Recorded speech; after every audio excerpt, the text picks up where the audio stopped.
टोखा नगरपालिका बागमती प्रदेश अन्तर्गत काठमाडौँ जिल्लामा पर्दछ। यो काठमाडौँ उपत्यकाको उत्तर पश्चिम भेगमा अवस्थित एक महत्त्वपूर्ण नगरपालिका हो। ऐतिहासिक, सांस्कृतिक र प्राकृतिक सौन्दर्यले भरिपूर्ण यो क्षेत्र शहरीकरणको तीव्र विकासका साथै आफ्नो मौलिक पहिचानलाई पनि कायम राख्न सफल भएको छ।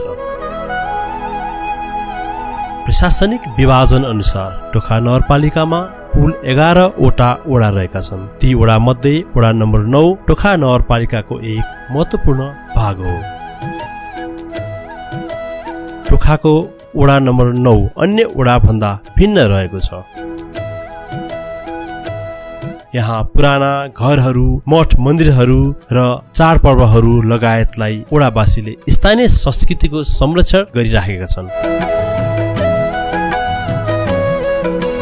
यस वडामा सबै क्षेत्रको विकास भएको छ। खानेपानी, शिक्षा, स्वास्थ्य, रोजगार, बाटोघाटो लगायत एक वडामा हुनुपर्ने सम्पूर्ण आधारभूत वस्तु तथा सेवा यस वडामा छन्। त्यसैले यो वडा समृद्ध बन्दै गएको छ। यति मात्र नभएर यस वडामा टोखा नगरपालिकाको सान चेतना महिला माध्यमिक विद्यालय रहेको छ, जसले सानोमा पढ्न नपाएका तथा विभिन्न कारणले पढ्नबाट वञ्चित भएका दिदीबहिनीहरूको मुहारमा उज्यालोको ज्योति छर्दै आएको छ। हो, आज हामी त्यसै वडामा रहेको चेतना महिला माध्यमिक विद्यालयको बारेमा यहाँ केही तपाईहरूलाई थाहा भएको तथा थाहा नभएको विषयलाई देखाउने कोसिस गर्दैछौँ।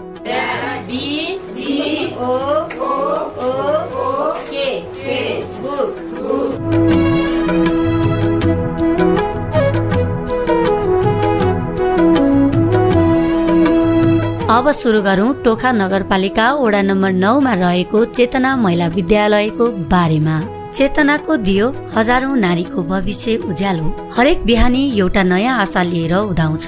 टोखा नगरपालिका गङ्गबुमा अवस्थित चेतना महिला माध्यमिक विद्यालय मार्फत शिक्षाको उज्यालोले नारीहरूको जीवनमा नयाँ आशा र सम्भावनाको किरण छर्दैछ। म चाहिँ कक्षा 10 मा पढ्छु, किनभने पहिला हाम्रो परिवारमा अलि धेरै परिवार अनि त्यतिखेर छोरालाई चाहिँ जति नै पढाउने, छोरीलाई चाहिँ अलिअलि 4-5 कक्षा पढाउने, त्यसपछि काममा बारी अथवा अब व्यापार व्यवसायमा पठाउने। त्यसैको कारणले त्यतिखेर त्यति पढ्नु पाएन। अहिले चाहिँ अब पढाइको बारेमा चाहिँ धेरै महत्त्व छ, किनभने हामीले यो पढाइकै कारणले पाएको अवसरहरू पनि धेरै गुमाएको छ, हो कि होइन? अनि त्यसपछि धेरै कुराबाट हामी पछाडि पर्छौँ। त्यसैले हामी जस्तो